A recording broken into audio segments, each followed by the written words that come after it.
নমস্কার, চলছে চলবে রণজিতে আপনাদের সবাইকে স্বাগত। আশা করি সবাই ভালো আছেন। দেখুন, এতদিন পর্যন্ত স্টুডিওতে অন্যান্য যে সমস্ত তৃণমূলের নেতৃত্ব এসেছে তাদেরকে একেবারে আগা পাঁচতলা এখানে ছাল ছাড়িয়ে নুন মাখিয়ে দেওয়া হয়েছে, এটা আপনারা দেখেছেন। আজকে বিশ্বনাথ চক্রবর্তী রাজনৈতিক বিশ্লেষক, তার অনেক বক্তব্য শুনেছেন। এই বক্তব্যটা শোনার জন্য আপনাদের অনুরোধ করব।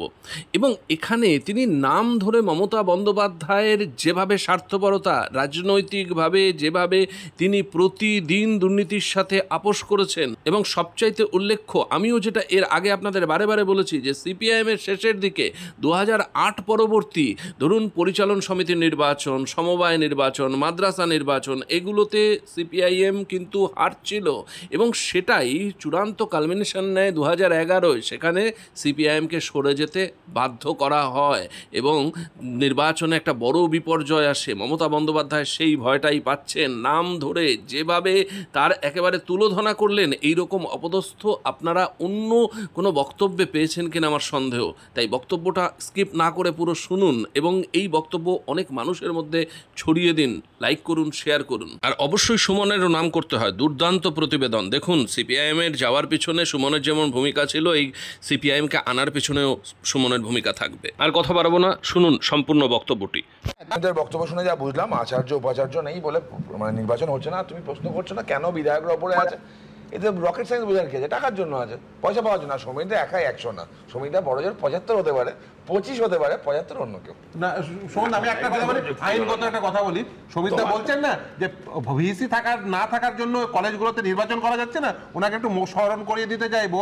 একটা নির্দিষ্টভাবে বলা আছে প্রতিটি কলেজে ইলেকশন কমিটি থাকবে এবং তার মাত্র প্রেসিডেন্ট হবে কলেজের প্রিন্সিপাল অথবা ভাইস প্রিন্সিপাল অথবা টিআইসি। এর সঙ্গে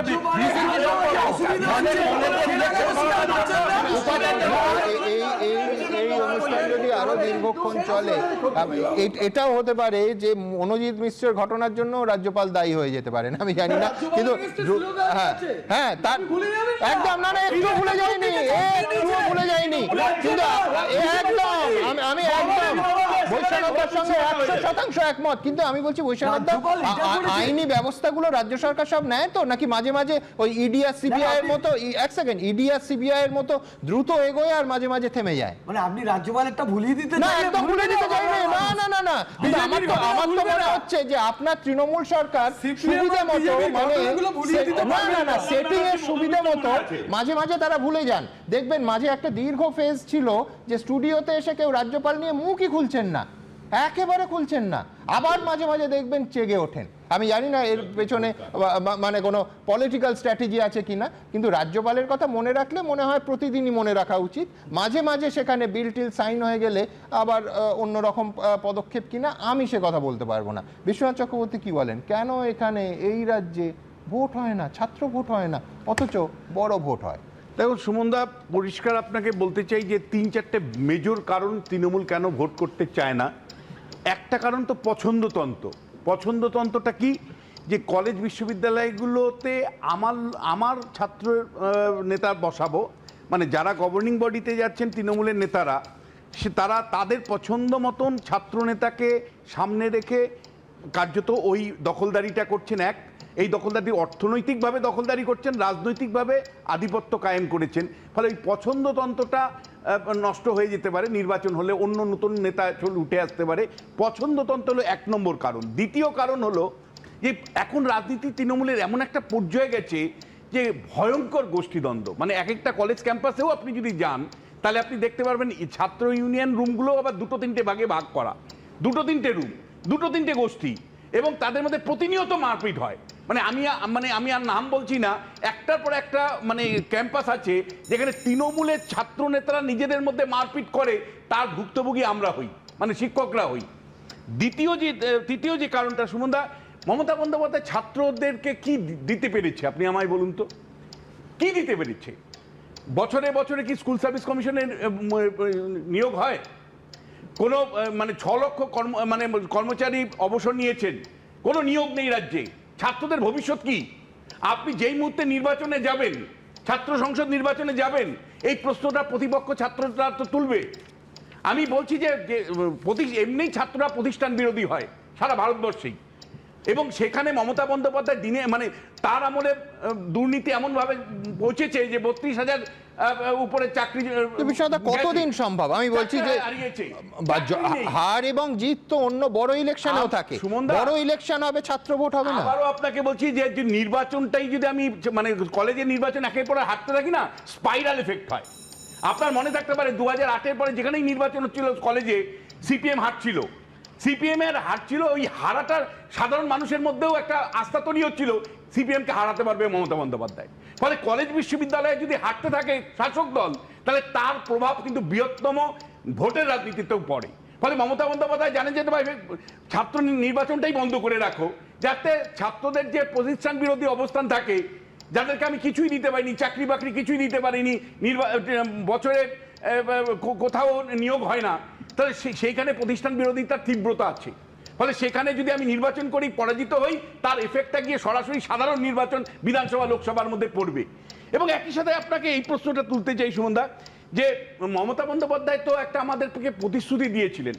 তিনি বলেছিলেন যে রাজনীতি মুক্ত একটা ক্যাম্পাস দেবেন। তিনি তো আমাদেরকে দিনের পর দিন, যখন উনি বিরোধী নেত্রী ছিলেন, পরিবর্তনের প্রশ্নে তিনি বলেছিলেন যে সিপিএম এর মতন দলীয়করণ আমরা করব না, আমরা ওই ম্যানেজিং কমিটিগুলোতে যেভাবে সিপিএম এর লোক দিয়ে ভরিয়েছি আমরা সেভাবে করব না। তাহলে আপনি কেন প্রত্যেকটা কলেজ ক্যাম্পাসে বিভিন্ন নেতাদেরকে পাঠিয়েছেন, স্কুলগুলোতে সব নেতাদের দিয়ে দখলদারি করছেন, কেবল এতটাই স্বার্থের জন্য? আগামী দিনের কথা ভাববেন না? আজকে আপনি নেতা হয়েছিলেন কলেজ রাজনীতির মাধ্যমে, মমতা বন্দ্যোপাধ্যায় মুখ্যমন্ত্রী আজকে হয়েছেন। আজকে যে বিজেপি নব সভাপতি হলো, নতুন সভাপতি হলো, তিনিও ছাত্র রাজনীতির মাধ্যমে আজকে এত বড় আঙ্গিনায় ঢুকেছেন। বিরোধী দলের নেতা শুভেন্দু অধিকারীও ছাত্র রাজনীতির মাধ্যমে এসছে। আর আপনি আজকের প্রজন্মকে ছাত্র রাজনীতির থেকে বঞ্চিত কেন করছেন? তাদেরকে কেন মাথার মধ্যে কলঙ্ক নিয়ে চলতে হবে যে নির্বাচন ছাড়া জোর দখল করে তৃণমূলের ছাত্র নেতারা ওই সমস্ত ক্যাম্পাস দখল করে আছে? কেন নির্বাচন করলে তো তাদের মধ্যে একটা গণতান্ত্রিক ভাব আসতো। এবং লাস্ট যেটা বলতে চাই সুমনদা, সেটা দেখুন, এই প্রশ্নটা খুব গুরুত্বপূর্ণ প্রশ্ন। আগামী দিনের নেতা কোথা থেকে আসে? একটা বড় উৎস হলো কলেজ বিশ্ববিদ্যালয়, ইয়ের মাধ্যমে, রাজনীতির মাধ্যমে বৃহত্তম আঙ্গিনায় আসে। এবং একই সাথে আমি এখানে যারা বিজেপির আছেন, আমি প্রশ্ন তুলতে চাই যে কয়বার আপনারা বিধানসভায় প্রস্তাব এনেছেন যে একটা ছাত্র নির্বাচন করতে হবে? কতবার আপনারা মিছিল করতে পেরেছেন যে ছাত্র নির্বাচন ইমিডিয়েটলি করতে হবে? প্রায়োরিটির মধ্যে ছিল আপনাদের?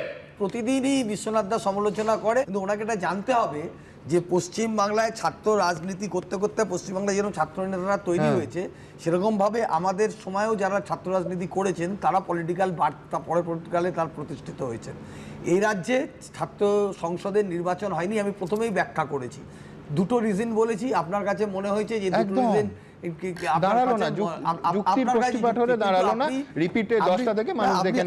আপনি এটাকে জেনে রাখুন, আমরা কিন্তু স্বচ্ছ এবং শান্তিপূর্ণ নির্বাচনের পক্ষে ছাত্র সংসদ নির্বাচন করছেন না কেন? এখানে বললাম আমি, প্যাটার্ন চেঞ্জ হয়েছিল এবং কোভিড হয়েছিল, এই বিষয়টা আপনাদের আমি বারবার করে বলছি। এবার উনি সমালোচনা করতে হবে বলে সমালোচনা করতে হবে বলে ব্যবহার করছে কেন আমি জানি না। আরে আপনাদের সময় তো নমিনেশন দিয়েছিলেন না, আপনারা নমিনেশন দিয়েছিলেন, ছাত্র আরে নমিনেশন এই নমিনেশন দিলেনই না, তখন এই তরজা অনন্তকাল চলতে পারে না।